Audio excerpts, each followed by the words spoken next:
Santo Tomás de Aquino, Summa contra Gentiles, libro segundo, capítulo 52. En las sustancias intelectuales creadas son distintos el ser y lo que es.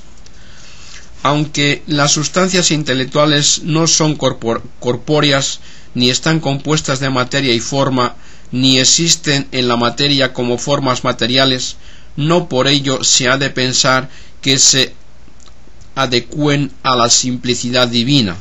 Hay en ellas cierta composición resultante de la diferencia entre el ser y lo que es. Si un ser es subsistente, nada se le puede añadir que no sea su propio ser, porque incluso en aquellas cosas que no son subsistentes, lo que en ellas se da y no pertenece a su ser está ciertamente unido a ellas, pero no forma una sola cosa con su ser, sino accidentalmente.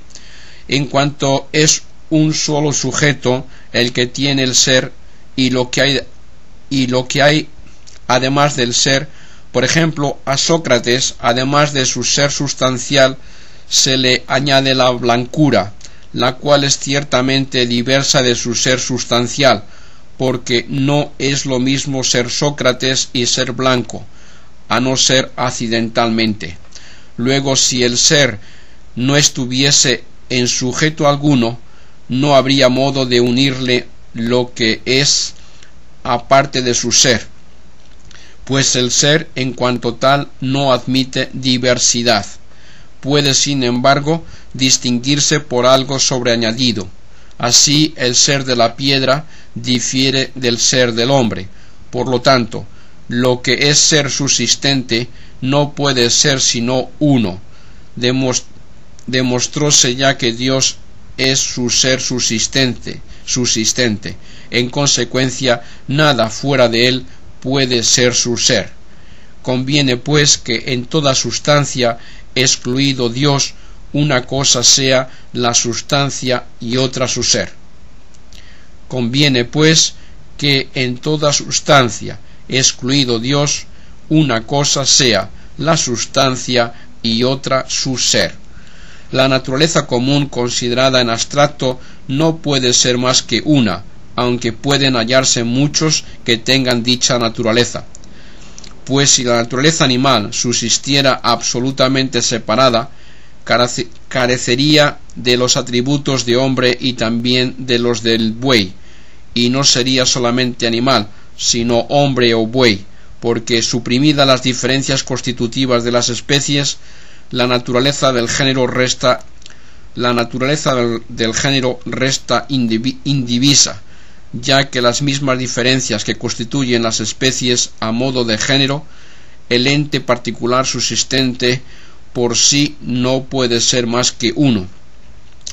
Pero si no se especifica por las diferencias como sucede al género, sino que se individualiza por las notas concretas de este o de aquel ente, como en verdad sucede, podemos concluir con mayor razón que este ente concreto y subsistente por sí no puede ser más que uno.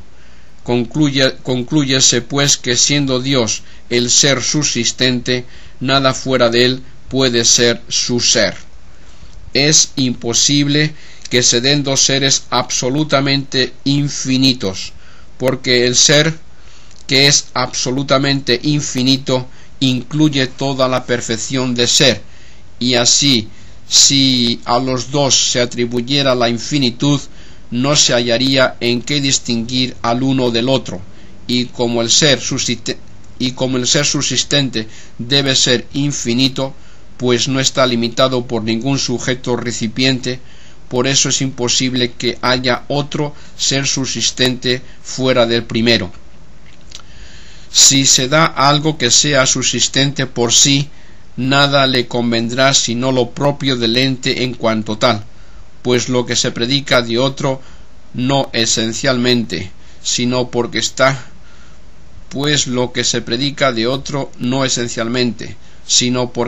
en él, conviénele sólo accidentalmente por ser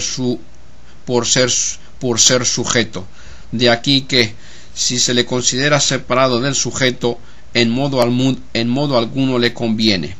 Ahora bien, tener razón de efecto no puede convenirle al ente en cuanto tal, porque entonces todo en absoluto tendría razón de efecto, y por tanto en el orden de las causas habría que proceder indefinidamente, lo cual es imposible. Luego el ente subsistente no puede tener razón de efecto, y consiguientemente en ningún efecto se identifican la esencia y existencia. Lo sustancial de cada cosa está insertado en ella y no le viene de otro. Así, ser actualmente luminoso no es de la sustancia del aire, porque lo recibe de otro. Es así que toda cosa creada recibe el ser de otro, pues de lo contrario no sería causada. Luego, en ninguna sustancia creada se identifican el ser y la esencia. Como todo agente obra en cuanto está en acto, al primer agente, que es perfectísimo, le convendrá estar en acto perfectísimo. Una cosa está más perfectamente en acto cuando tal acto está más próximo al fin de la generación, porque en todo tránsito de potencia al acto, el acto es temporalmente posterior a la potencia. Además, más perfectamente está en acto el acto mismo que aquello que lo posee, pues a él debe su actualidad.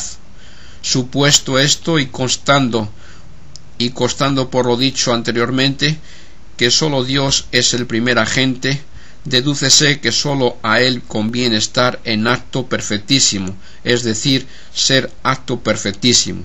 Él es pues el ser en quien termina toda generación y todo movimiento, pues tanto la forma como el acto están en potencia mientras no reciben el ser. Luego únicamente a Dios